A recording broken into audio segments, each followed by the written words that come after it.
Hi, this tutorial is on unimodal versus bimodal distributions.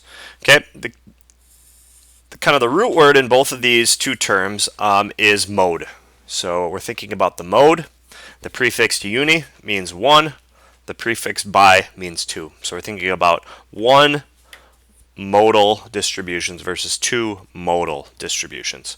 Okay, so let's take a look at two distributions.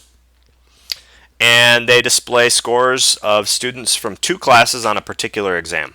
Okay, so if you look at class J, we have a distribution that looks something like this. Class L, distribution that looks like this. Okay, so they're pretty different. They're actually on slightly different scales also. But what we can see, if we kind of look at the trend of this distribution, okay, and then if we look at the trend of this distribution, okay, we can see a pretty big difference here. Okay, obviously this has two big clusters. So this cluster centered around 60. This cluster is centered a little bit more than 80. Okay, this distribution is centered right on 70. Okay, and this looks to be a pretty symmetric. Both of them are pretty symmetric.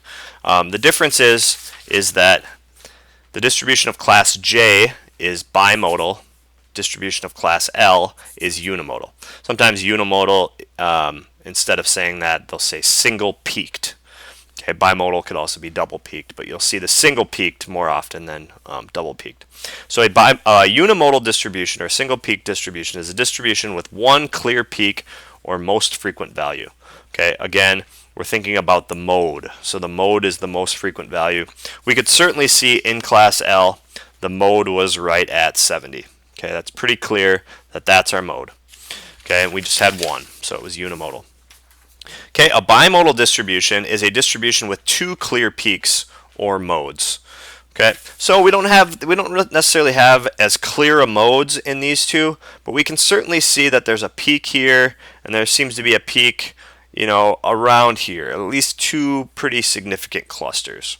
Okay, so this is what we would consider bimodal versus unimodal. Okay, so to think about bimodal distributions is that sometimes they result from the combination of two different distributions. Okay, so if we go back and consider class J, perhaps the distribution was made by combining two sections taught by two different teachers of the same class.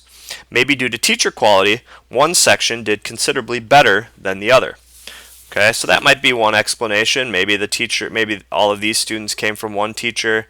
Maybe all of these students came from another teacher. Or maybe one class, maybe this class had access to some after-school tutoring. This class maybe didn't.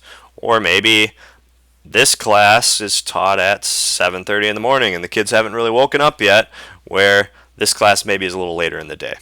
Okay, so just when you're looking at bimodal distributions, keep that in the back of your head, is that, well, maybe they combine two different distributions. Okay, and then the last thing that we'll look at is what's called a multimodal distribution, and that's just a distribution with more than two peaks or modes. Okay, so if we just sketch a quick one, we might see a distribution that looks something like that. Okay, three clear peaks, so once you get past two, then we just say it's multimodal. So that has been the tutorial on unimodal versus bimodal distributions. Thanks for watching.